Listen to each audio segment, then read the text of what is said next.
The flight crashed into the Arabian Sea shortly after takeoff. All 213 people on board died. So those are some of the cases of India's worst aviation disasters. But this will rank very high, and this will throw up a number of troubling issues. I just want to get quick comments from all our guests who are still with us. I want to go to Mr.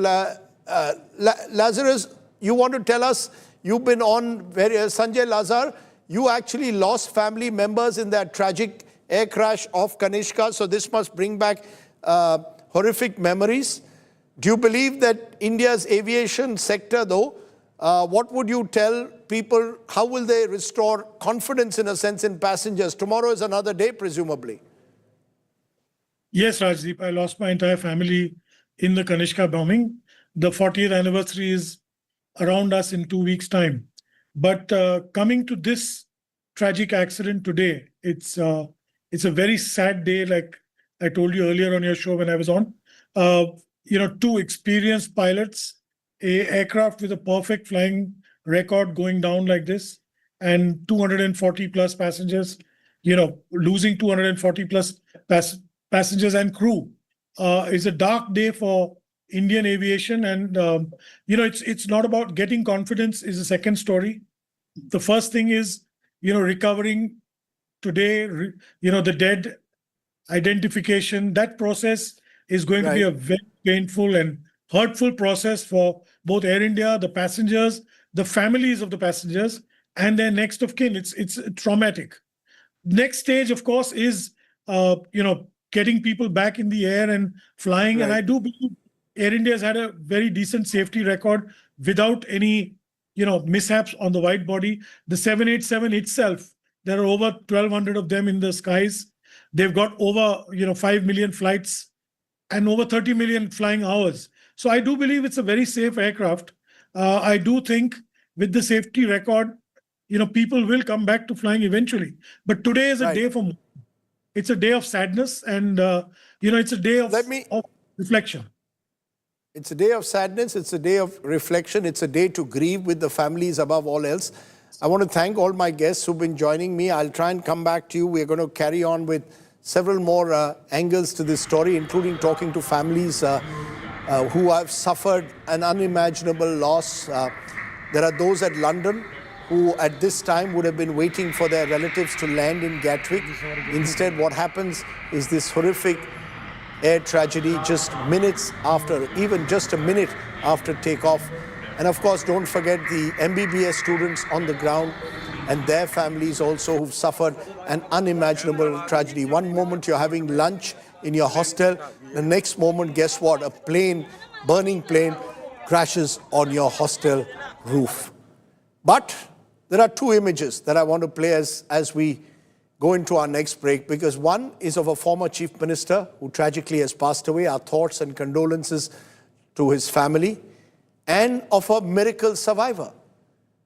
Vishwakarma is the miracle survivor of this flight, and he is someone who, in a sense, his story will be told time and again in the hope that there will be those who will believe that there is someone up there who decided that his time had not come, and therefore he somehow managed to survive. Either way, it is truly a miracle when one person survives in an air crash where, as of now, there seem no other survivors.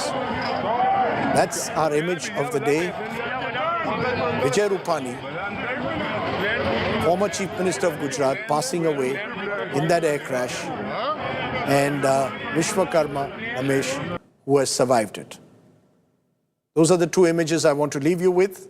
I'll be back in a moment with plenty more. You're watching our special coverage of this terrible air tragedy that has shocked the nation. Bye for now.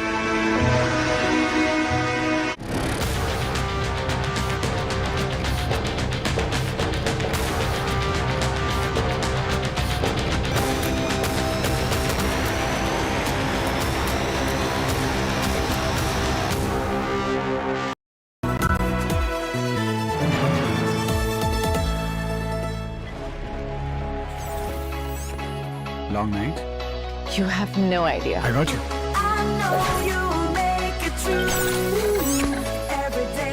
Motorola Edge 60 Pro. Hello, Moto. Motorola Razr 60, dangerously cool. Hi, here are the top headlines presented by Motorola. Air India plane crashes in Ahmedabad, 242 passengers on board.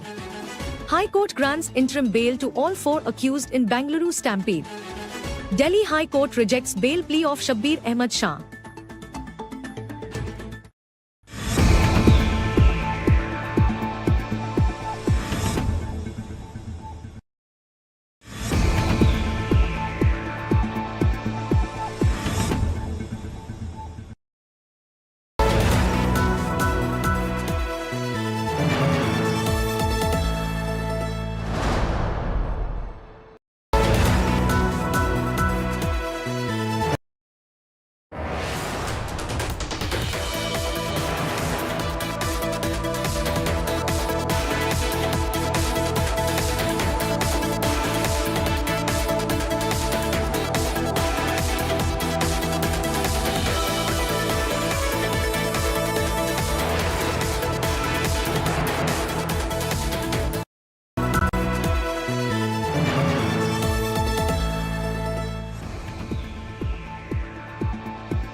London-bound Air India flight crashes.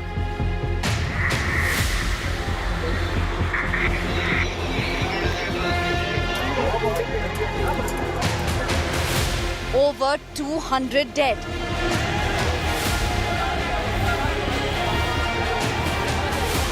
Only one survivor. India's worst air tragedy in years.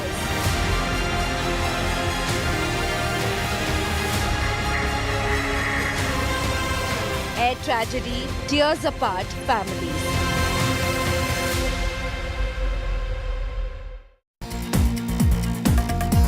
It is India's deadliest tragedy in the air. Air India's Flight 171 en route to London, filled with over 240 passengers and crew, coming crashing down in Ahmedabad moments after takeoff. As of now, only one person appears to have survived. The CCTV of the flight takeoff from the runway shows that the plane failed to gain any thrust, crashed just 32 seconds after takeoff with the fear of a double-engine failure.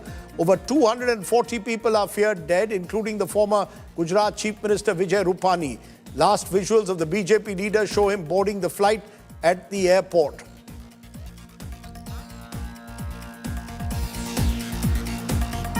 That's right, that's Vijay Rupani at the airport. Moments before he boarded the flight, he was a Chief Minister of Gujarat for 5 years. He has died in that air crash. The only good news today, one miracle survivor escaping the tragedy with just minor injuries. 38-year-old Vishwakarma Ramesh walking out unscathed. He was seated on seat number 11A and allegedly managed to get out through the emergency exit when it opened. The Air India flight crashed into a doctor's hostel meters away from the Ahmedabad International Airport. Parts of the Boeing Dreamliner are still lodged into the hostel building. 3 MBBS students are feared dead. Over 40 are injured. Home Minister Amit Shah visited the crash site along with Gujarat Chief Minister Bhupendra Patel and the Civil Aviation Minister Rama Naidu to take stock of the situation. Ram Mohan Naidu to take stock of the situation, following which he visited the injured and bereaved families at the hospital.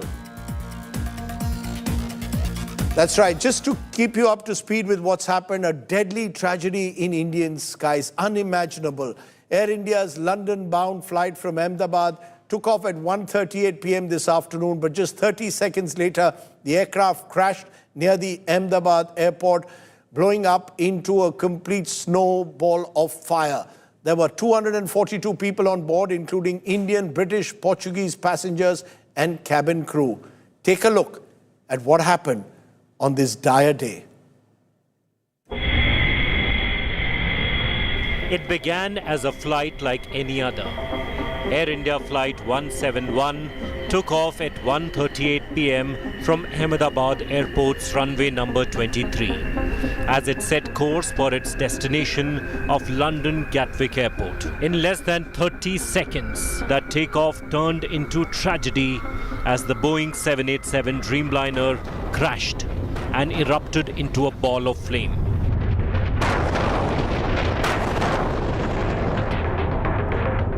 The aircraft had ascended to a height of 625 feet before descending with a vertical speed of 475 feet per minute. CCTV footage from Ahmedabad Airport shows the aircraft struggling to get any lift at all before descending into a fiery inferno. Those are the visuals that have shocked the nation. I want to, at this moment, go to our senior journalist, Preeti Chaudhary, joins us from the ground. Preeti, you are in the mess area. This is close to reportedly the hostel, where at least 3 MBBS students, we are told, have died. Over 40 are injured. Take us through what you are seeing around you at this moment. Rajdeep, we're right at the mess area. I'll ask my camera person Sanjay. So that's the wheel of the airplane. That is the tail end of the aircraft, and you can actually see part of the Maharaja logo that you can actually see. So this is where the plane made impact first on a building, is what we've been told. I just want to take you through because the students were right here. Their mattresses strewn. We can see splattered blood all over. This was the area where the plane rammed in and where the students were actually getting their lunch. You can actually, I'll ask my camera person Sanjay to show you the remnants of student life, Rajdeep. Slippers, sweatshirts, young medical students, all here having absolutely no idea that an aircraft would slam into them. So just want to take you through. This was the mess area. The police now clearing all of us from here, and understandably because a lot of press right here. brand new shirts of young medical students. You can see this is the mess area right here. Tables, benches. I'll ask Sanjay to actually come in. And, this is heartbreaking because you look at that, Rajdeep. Clearly somebody was eating his meal right here. And I've counted the number of thalis that more than 25, Rajdeep. This is where they were sitting. Sanjay, just turn around. I'll ask Sanjay and then you can get a view of how the aircraft actually slammed into this building. That is what I showed you right there. That's the tail end of that aircraft. This is the tables, the benches, and you can see their meal uneaten right here. And that's the tragedy of it all, Rajdeep, because along with the 242 on board, what we've been given to understand, the 3 dead from this very mess, many more critically injured. We don't want to give in numbers right now because there's no real confirmation, and that won't be responsible to do so. But what we've been given to understand, maximum fatalities have happened right here. All of the clothes that you see strewn around, some of them have been, because most of the students were burnt, charred. Some of them had injuries who were taken, and you can see actually blood-splattered walls. Back to the studio, Rajdeep. Just tell me where you are, Preeti. This is a mess of the hostel where the students were sitting having lunch. This is about one. The BJ. The BJ Medical College interns. Rajdeep, this is the BJ. Yeah, the BJ Medical. Yeah, right. I'm at So the there BJ were, Medical College intern. So this was about. This is where the hostel is. This was the mess of the hostel. This. Right. Yeah. So these were all interns. This was about 1:35, 1:36 this afternoon. The plane takes off. They have completely no knowledge. I mean, I'm just trying to imagine the trauma that people have gone through. You're eating your lunch one moment. The next moment you see that you're engulfed in a ball of fire because a plane has crashed into your hostel. Now, do you know where the students have all presumably been taken to the civil hospital? Has the entire place in a way been completely sanitized? And has everybody is it now, has the police taken over the area? Rajdeep, the fact is, it's clearly not sanitized if I'm still standing right at the mess. And, this is it because it's just, there are thalis there, of course, like you pointed out. No clue, sitting here at lunch hour. I've counted 25 thalis where food is uneaten, just laid with a thick pall of dust. But what we've been told, maximum fatalities from here. The area now is being sanitized slowly, one by one. The press is being escorted out because this is where, I met one of the officers from the investigative agency, and they were the ones who've been looking for debris right here. So they're sanitizing this area right now. This is the BJ Medical mess of the hostel here. Right opposite it, to give our viewers an understanding, this is the mess area. Downstairs was the recreation area, mess in terms of the kitchen. And on the sides, you can see a lot of blocks, which we showed you earlier. Those are the blocks, the hostel blocks. Those are the ones which are completely charred on fire. But in terms of impact, Rajdeep, you see right at the end, the part of the plane, that was the plane that rammed in, right, the tail end of the aircraft. This was the first impact that the plane made with a building, and it started from here and then rammed. The entire Dreamliner, caved in and crash landed ahead. So maximum damage is in this particular area. And yeah, you're, with what you said, Rajdeep, absolutely. And all the true. bodies, like I said, you can see the remnants. And all of the bodies have been taken away, presumably. Tell me, Rajdeep. And all the bodies have been presumably taken out for DNA sampling. Many of them charred beyond recognition. You showed us the back end of the plane. Presumably the front of the plane is what rammed through the building. Am I correct?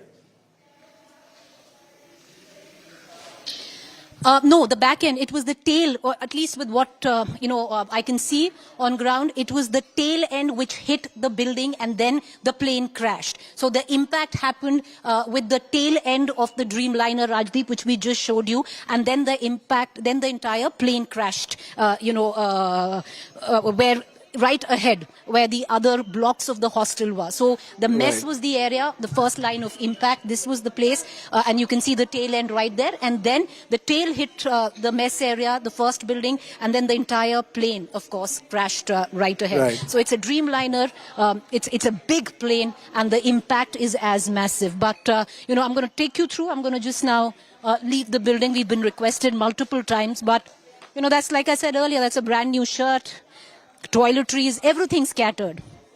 Some of it, luggage of passengers. Some of it, students, their belongings. But there's nothing quite left of this particular building, Rajdeep. Over to the studio, Rajdeep. I'll just going to move out of here. We've been requested multiple times. I'm going to go right down.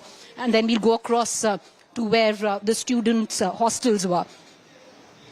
Okay, we're going to leave Preeti Chaudhary there. She's at the site where, remember, the medical hospital is. 3 students, MBBS students, are feared dead. At least 45 are injured. The injured have been taken to the civil hospital, one of the largest hospitals in the country in Ahmedabad. Divesh Singh is standing by and waiting for us at the civil hospital. Divesh, what can you tell us? We have had this story of this miracle survivor, but it appears there are no other survivors as of now in the plane crash. And we are told, at least confirmed, 3 people, 3 MBBS doctors, young doctors are dead, 45 injured. Can you tell us more about their injuries and what you've picked up in terms of any other survivor or any other hope for a survivor? Well, Rajdeep, as you pointed out, there are casualties from the medical college also, and it is suspected that around 4 medical students have expired. They've died due to the severe injuries that they suffered when the plane crashed on their hostel and the hostel mess area. So there are around 45 to 50 students. These are medical students of BJ Medical College who were there, who were present in the hostel, who were present in the mess when this crash happened. And they, as you see behind me, this is the emergency ward of the civil hospital Ahmedabad, and most of the students are still admitted over here. They're being given treatments, but what we hear from sources is that there are grievous injuries that these students have suffered, and some of them are still in a very critical state. They are in the ICU. Some of them have suffered severe burn injuries, which are more than 40% burns. In some of the cases, the burns are more than 40%. So these are very critical injuries that these students have suffered. There is, yes, you pointed out that there was one survivor from the plane, as confirmed by the Ahmedabad Police Commissioner, Mr. Malik, that there has been one survivor who was present in the plane and he is survived. He is also undergoing medical treatment at the civil hospital itself. Behind me, you can see this is the emergency ward, and there are multiple ICUs, intensive care units, where the medical students have been hospitalized. They are undergoing treatment right now. Additional doctors have been called in. Additional doctors from other government facilities and under other multi-specialties have also been called in so that they could help with the critical care treatment of the patients, of the medical students especially, who are hospitalized at the civil hospital presently. There's one survivor. There are no other survivors from the plane who had boarded the plane. Let me get this right. Of the crew. There's just one passenger as... So let me get this right, Divesh. What you're telling me is that there are 4 people who are dead out of the medical students, 4 dead, over 40 injured, many of them suffering serious burns, 30%, 40% burn injuries. Broadly, am I correct that is what we've seen? Where are the bodies of those who've died in the air crash? Where have the bodies been taken, Divesh? Have the bodies been brought to the civil hospital? Well, Well, just a while ago, there was a patient who was very critical, was shifted from civil hospital to another medical facility. We are not yet, it's not yet confirmed to which medical facility that patient was shifted, but he was part of the injured who suffered injuries in the crash. So he was just a while ago shifted from the civil hospital, while the other, remains or the mortal remains of the deceased are still in the hospital. There are many patients who are not from Gujarat. They are from other states as well. So they're waiting for their relatives to arrive. They're waiting for their loved ones to arrive, and then their bodies will be handed over. But what we hear is the bodies are still here at the Ahmedabad Civil Hospital, and the injured are also recuperating. They are being provided medical care and treatment, even intensive care treatment. Many of them are undergoing intensive care treatment. I'm going to stop you for a moment, Devesh. I just want to go to Preeti Chaudhary, back to Preeti Chaudhary, because she's in an area where the actual impact of this crash was felt on the ground. Preeti, what more can you tell us? निकल रहे हैं sir, 2 minute बस light पे खड़े, 2 minute में निकल जाएंगे, 2 minute sir. Rajdeep, I believe the Home Minister is coming to the crash site, so we're all being cleared, but I'll just quickly take you through on where we are standing. This is the cargo area of the part where the luggage, the cargo of the plane clearly crashed, and you can see suitcases right there. You can see a lot of chili powder. Nikal rahe sir. You can see the chili powder. You can see. Please request, madam. Chalo. Rajdeep, sir, 30 seconds. Sir, ये किसी का सामान है, आप उस पे मत खड़े हुए हैं. A snack box for a young child, a football here, Rajdeep, of a young child, a brand new football, a Rakhi right there, and a temple right behind me. It really makes you wonder, whether God really exists or not. So we've been cleared. The area is now being sanitized finally.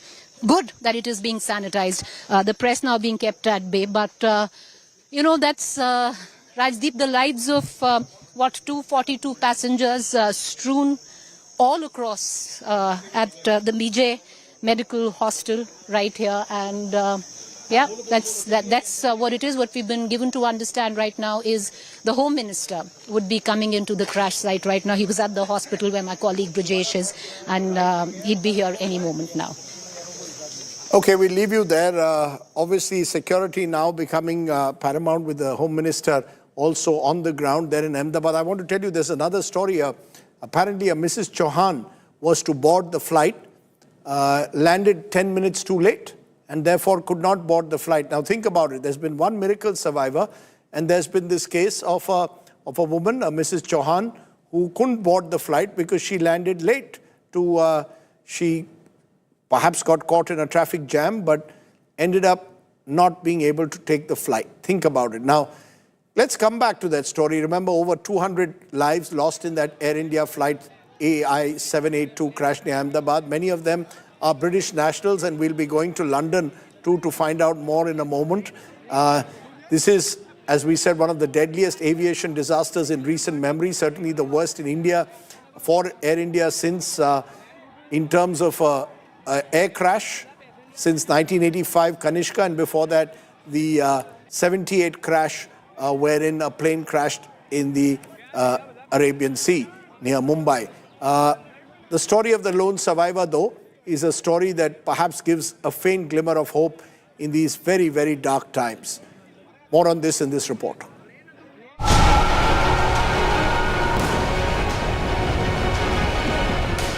Worst fears come true. Over 200 passengers on the Air India flight A1782 lost their lives in the Ahmedabad air crash. But in a remarkable twist of fate, Seat 11A held the lone survivor. Ramesh Vishwas Kumar miraculously walked away from the wreckage unscathed, even as his own brother, seated just a few rows away, perished in the disaster.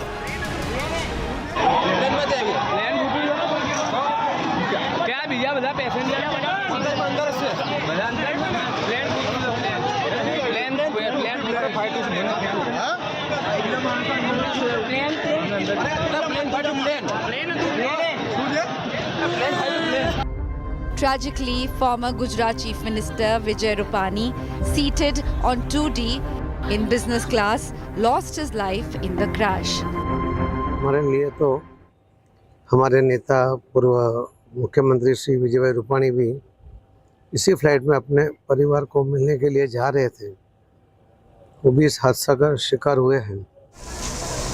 Moments after takeoff at 1:38 p.m., the Air India aircraft issued a mayday call signaling a full emergency. Authorities are now in a race against time, combing the site for the flight's black box and cockpit voice recorders, hoping to uncover the final moments that led to this devastating crash. Bureau Report, India Today. Now, the Air India Boeing 787 Dreamliner that crash-landed shortly after takeoff from Ahmedabad airport was carrying 242 people on board. Most of them, including the entire crew, are now feared dead. That one miracle survivor who's emerged from the wreckage of what's now being called one of the worst aviation tragedies in recent memory was Vishwas Kumar Ramesh. Earlier, victims were rushed to the civil hospital. Many of them of the relatives waiting in silence, clinging to hopes, others bracing for heartbreak, most of them unable to reconcile with what had happened. All they wanted to know is who should be held accountable for this tragedy, but at the same time, just not able to comprehend what had happened. Vijay Rupani there in those images, 3 Air India cabin crew, no more. Some of those pictures that are now coming in of cabin crew members. Remember, there were 12 crew members apart from the 2 pilots. These are all faces who, in the days to come, their stories will be told. A family of 5, that's no more. 3 children that were traveling to London. Also on board, as I said, showed that picture of Khushbu. She's a newlywed. She was on her way to visit her husband. They got married just this January, and they lived in London. I'll ask... that's Khushbu, who was on her way to meet her husband, go back to see her husband in London. This family of 5 bound for a long-awaited family vacation to London also failed to survive the tragedy. The Tata Sons chairperson, N. Chandrasekharan, has announced ₹1 crore ex gratia for the families of the victims. The CEO of Air India has also been speaking. Let's listen in fact, to what Air India has been saying. These are the... Let's first, though, of course, listen into what relatives have been saying. They are completely grief-stricken. And let's listen in to how they are responding to this moment of unimaginable tragedy. We were devastated, but we don't have any confirmation news, so I don't know, we were hoping that she's staying well and alive in some corner around 2023 April, I think. That time, it's not even 5 years, it's only 2.5 years. She was very young when she joined, so I think she's only 21 years old right now. Flight AI-171 was carrying 230 passengers and 12 crew members on board. Of the passengers, 169 are Indian nationals, 53 are British nationals, there are 7 Portuguese nationals, and 1 Canadian national. The injured passengers have been taken by local authorities to the nearest hospitals. We are actively working with the authorities on all emergency response efforts. A special team of caregivers from Air India is on their way to Ahmedabad to provide additional support. The investigations will take time, but anything we can do now, we are doing.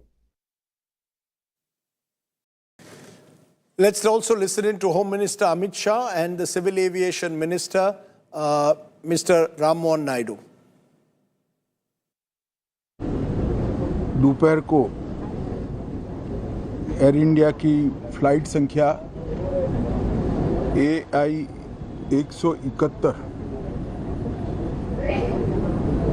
दुर्घटनाग्रस्त हुई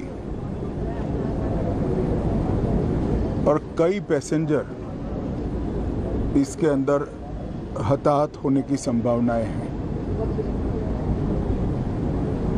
इस घटना से पूरा देश क्षुब्ध हैं और पूरा देश एक साथ पूर्ण संवेदनाओं के साथ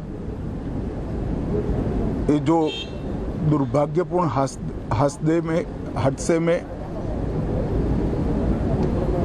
पैसेंजर हताहत हुए हैं, इनके परिजनों के साथ खड़ा है। सबसे पहले मैं भारत सरकार, गुजरात सरकार, भारत सरकार के प्रधानमंत्री जी और गुजरात सरकार की ओर से भी जो लोग हताहत हुए हैं, इनके परिजनों के प्रति गहरी संवेदना व्यक्त करता हूं। 10 ही मिनटों में हादसे के भारत सरकार के पास सूचना पहुंची। तुरंत ही मैंने मुख्यमंत्री जी, यहाँ के गृह मंत्री, होम डिपार्टमेंट के control room, civil aviation department, civil aviation मंत्री, सभी से संपर्क किया। प्रधानमंत्री जी का भी तुरंत ही फोन आ गया और भारत सरकार और गुजरात सरकार के सभी डिपार्टमेंट एक साथ होकर राहत और बचाव कार्य में लगे। इस विमान में कुल मिलाकर 230 यात्री देश के और विदेश के और 12 क्रू मेंबर सवार थे। इसमें से एक यात्री का बचने का अच्छा समाचार मिला है, मैं उनको मिलकर आया हूं। मृत्यु का आंकड़ा तो डीएनए परीक्षण और यात्रियों की पहचान के बाद ही अथॉरिटी अधिकृत रूप से घोषित करेगी, मगर जो यात्री बचा है उसको मैं मिलकर आया हूँ। I'm totally shaken by the incident that has happened today near Ahmedabad airport. Very tragic and very, very horrific. And even till now, I have to say I'm in a state of shock. When the event happened, I was in Vijayawada doing the review of that airport and attending one state program. But the moment I got to know this incident happened, I wanted to be here physically at the site, try to find out more about what happened and what needs to be done. And also Honorable PM has called me and also told me to be there at the site and also look into the operations which is going on right now. And right now, if you ask me, I can only think about the passengers, their families, what they might be going through, and especially the civilians also who are there near the crash site. We are going to do a fair and thorough investigation. We are not going to spare anyone. We are not going to leave any stone unturned. We will do properly according to the protocol, and we are going to go to the depth of why this incident has happened. That much I can tell you now. Civil Aviation Minister Rama Naidu responding. Meanwhile, breaking news coming in. US President Donald Trump has reacted to the Air India crash. Trump has said India's plane crash was terrible. Remember, Marco Rubio has also condoled with India. He's given a detailed statement saying that the US will support India fully. A US team is likely to visit India shortly to join in the investigation. Remember, Boeing under the scanner. So Donald Trump responding to that Ahmedabad plane crash. Listen in to what Donald Trump had to say. Plane crash was terrible. I've already told them anything we can do. It's a big country, a strong country. They'll handle it, I'm sure. But I let them know that anything we can do, we'll be over there immediately. But it was a horrific crash. It looks like most are gone. They actually maybe have a couple survivors, which is just heard. But that was a horrible crash. Nobody knows. Nobody has any idea what it might be. I gave him a couple of pointers. I said, maybe you'll look at this or that. You know, we saw the plane. It looked like it was flying pretty well. It didn't look like there was an explosion. It just looked like the engines maybe lost power. But boy, that is a terrible crash. It's one of the worst in aviation history. Yeah. One of the worst crashes in aviation history, says the US President. Let me go back to my colleague Preeti Chaudhary. She's at the crash site with the man who rescued the miracle survivor. Over to you, Preeti. Rajdeep, before I go across to him, I just want to tell you, I'll ask Sanjay to just close in there. The Aircraft Accident Information Bureau, the investigative team is now here. They're about, we've been told, about 35 member team. They've spread out across the crash site, and the team of 11 members right there. So we're going to cut across to them, and maybe, they're of course not speaking to us, but the team now looking at the area, the investigation's beginning. But let me come back to the man. Sir, apna naam bataiye. So 108 for the ambulance. Aap 108 ki team se hai? So these are the ones who came in. They were the distress call. 108 दबाने से आप लोग आते हैं, ambulance team आती है. दादा, आपका नाम क्या है? वारंट विकास भाई, बाबू भाई. बाबू भाई. हाँ. बाबू भाई, आप विकास भाई, आपको फोन आया, आप कितने बजे पहुंचे यहाँ? आपका पूरा टीम कितना एम्बुलेंस के साथ आया? शायद 5 मिनट में तो ज्यादा से ज्यादा सब 105 4 थी 5 आ गई थी यहाँ पे. मेघानी नगर आई थी, चमनपुरा और ये चामुंडा ब्रिज. तो आपका कॉल नहीं आया था. जस्ट लोग हम खाना खा रहे थे. हमारे यहाँ से 200 मीटर की दूरी पे हमारी ऑफिस है, 1200 बेड हॉस्पिटल. 1200 बेड यहाँ से 200 मीटर दूर है, 1200 बेड कैंप सिविल हॉस्पिटल है. तो वहाँ पे हम खाना खा रहे थे. मतलब खाना खाने बैठे थे, टिफिन हमने सब खोल दिया था. जैसे हमने खोला सब ब्लास्ट हुआ, बहुत सारा धुआं और आग निकलने. तो वहाँ से हम खाना छोड़ के, नहीं कॉल नहीं आया था, सीधा हम सर्वाई के लिए चले गए. मेरे पे कॉल आया था, मेरे चामुंडा ब्रिज को कॉल आया था. ज्यादा से 5 मिनट में यहाँ में पहुंच गया था. 5-7 मिनट में यहाँ पे पहुंच गया था. जैसे मैं पे पहुंचा तो 2 जन चल के आ रहे थे. 2 जन चल के आ रहे थे. आग लगा हुआ था. आग लगा हुआ था पूरे में, बॉडी में आग लगा था, पूरा ब्लैक हो गया था. और जैसे मैं यहाँ पे आया, 2 जन चल रहा था. हाँ, 2 जन, एक नहीं 2 जन चल रहा था. और जैसे लेके इसका एक का नाम था भास्कर, जो जिंदा है अभी जिंदा है. वो आपके पास आया. और EMT में था, मैडम थे. आप लेके गए? आप दोनों जन को लेके गए? हाँ, दोनों. दूसरे जन का नाम मालूम? नहीं, दूसरे जन का मालूम नहीं. एक वो खुद बोल रहा था भास्कर नाम बोलता है भास्कर. तो मुझे फिर से बताओ, आप लोग बाहर खड़े थे तो ये 2 जन आए, इनमें आग लगा हुआ था. 2-3 लोग उनको लेके आए, उन लोगों को, और वो खुद चल के आ रहे थे. तो पहले आग बुझाया? हाँ, आग नहीं, जो बॉडी जल गई थी, पूरा ब्लैक हो गया था दोनों का. तो 2 साथ में लेके आ रहे थे. जैसे हमें 108 में बाहर आता बिठा लिए अंदर. तो आपने ये 2 लोगों को अपना 10 एम्बुलेंस में बिठाया. फिर बताएं. वो EMT मैडम थी, भावना मैडम, वहाँ लेके गए. आप कौन सा अस्पताल? सिविल हॉस्पिटल यहाँ से लेके गए. कितना टाइम में पहुँच गए? ज्यादा से ज्यादा 2-3 मिनट ही यहाँ से होते हैं. 2-3 मिनट ज्यादा से ज्यादा. तो 3 मिनट आप भास्कर और जो एक और उनके साथ थे, दोनों को लेके पहुँच गए. क्या कह रहे थे भास्कर? बस वही बोल रहे थे कि मेरा नाम भास्कर है. बस वही बोल रहे थे. बस वही बार बार यही बोल रहे थे कि मेरा नाम भास्कर है, और लेके गए. दूसरे वहाँ पे था, उनका हालत वैसा ही था जैसे भास्कर का था? ऐसा ही था हालत. दोनों की हालत ऐसी ही थी. जो दूसरे थे वो बोल रहे थे कुछ? वो भी नहीं, कुछ बोल नहीं रहे थे. वो कुछ नहीं बोल रहे थे, पर वो भी चल के आए थे. दोनों का हालत कैसा लगा आपको देख के? पूरा जैसा बॉडी जल गया होगा, ऐसा हो गया था. पूरा ब्लैक हो गया था दोनों का. हाँ. और यहाँ आप इमरजेंसी में लेके गए उन दोनों को, और फिर ट्रॉमा सेंटर में आप लेके गए. हाँ. और उनको वहाँ पे छोड़ा, वापस इधर आए. हाँ. और फिर आपको कोई मतलब और जो यहाँ पे जो जिंदा लोग लेके गए, या सिर्फ बॉडीज लेके गए? इसके बाद जले हुए तो शायद 8-9 जनों को हमारी गाड़ी ले गई. बॉडीज? एम्बुलेंस. मतलब वो तब सर्वाइवर नहीं था? नहीं. हमारा मैडम, भावना मैडम थे साथ में. तो आप वो लेके गए, तो आप फिर बॉडीज लेके गए.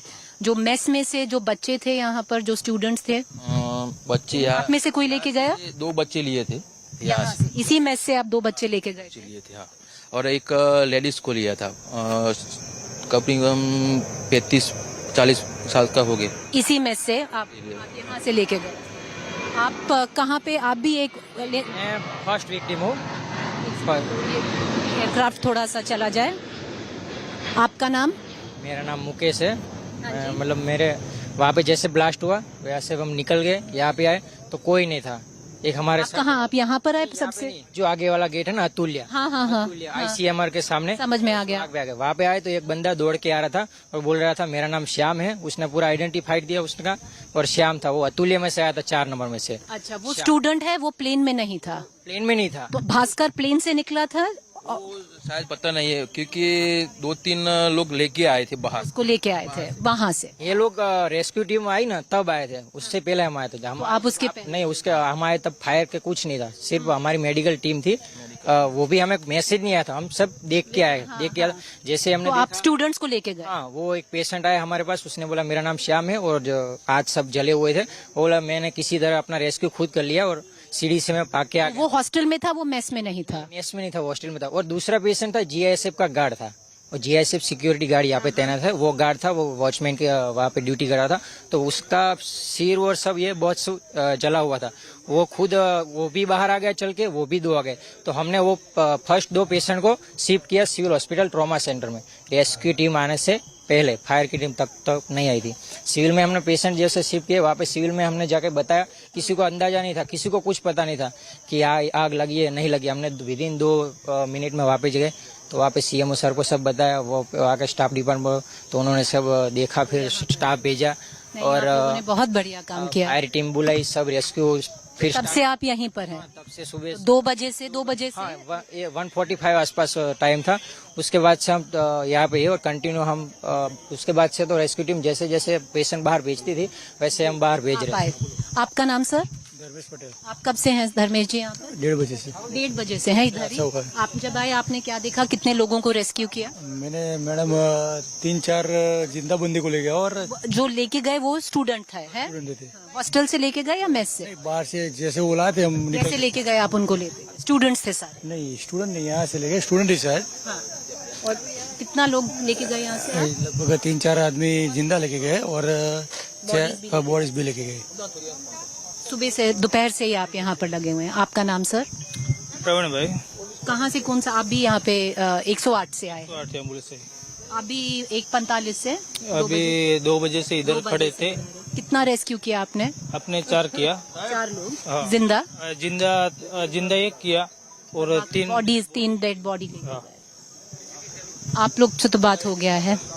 Rajdeep, so this is, there are multiple teams that are working together.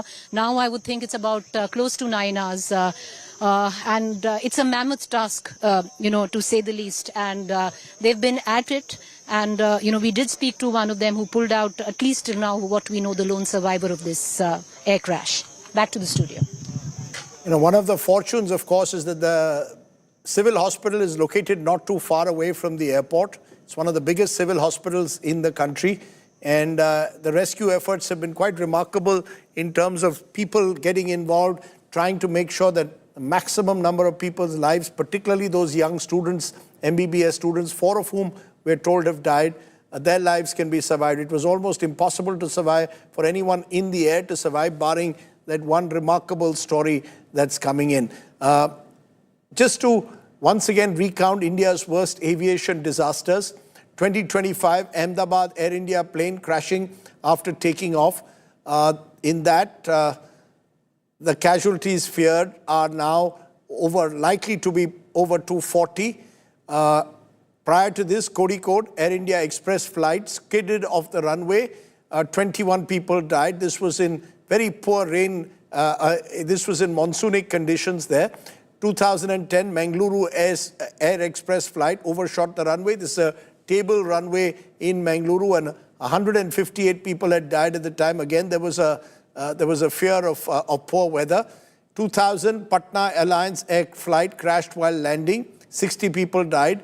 1996, Charkhi Dadri, 2 international flights, one of them from an Uzbekistan airline, collided mid-air. 349 people died. That was 2 international airlines that collided at the time. 1993, Aurangabad, an Indian Airlines flight crashed while taking off, hit a compound wall. A little similar, some say, to what happened here. But remember, much smaller flight. This is a wide-bodied aircraft that crashed today. 1991, Imphal, Indian Airlines flight crashed on descent. 69 people died. In 1990, Bengaluru, Indian Airlines flight crashed while landing. 92 people died. In Ahmedabad in 1988, at the same airport, an Indian Airlines flight crashed on descent. 130 people died. In that case, interestingly, there were 2 survivors, one of whom passed away recently. In 1985, off the Irish coast, an Air India flight bombed by Khalistani terrorists. This was the Kanishka plane. That 329 people died, but that was a terror attack. 1982, Mumbai Air India flight crashed due to bad weather. 17 people died. And then there was the previous worst Air India disaster, Mumbai crashing into the Arabian Sea after taking off. 213 people died, and that was of New Year's Day in 1978. So you're going back 47 years to remember the last such disaster. Sources now telling us Prime Minister Modi set to visit Ahmedabad tomorrow. So sources telling India Today that the Prime Minister will visit Ahmedabad tomorrow. Remember, Chief Minister of Gujarat for 12 years. This is an air tragedy that goes straight into the Prime Minister's home state and that of the Home Minister. So the Prime Minister expected to tomorrow be in Ahmedabad. That's what we are picking up at the moment. Prime Minister to visit Ahmedabad. Today it was the Home Minister. Tomorrow, Prime Minister Modi. Remember, Mr. Modi flies off to Canada on Sunday for the G7 summit. Now, we don't know whether all those plans are still on schedule, but as of now, the Prime Minister is to fly off on Sunday to Canada and to Cyprus as well on the way to attend the G7 summit. Okay, let's at this point, with all that news coming in, processing it all together, take a break. We'll be back with more. You're watching our special coverage of this terrible, terrible, tragic day when an Air India Dreamliner plane has crushed 240 plus dreams. Back in a moment.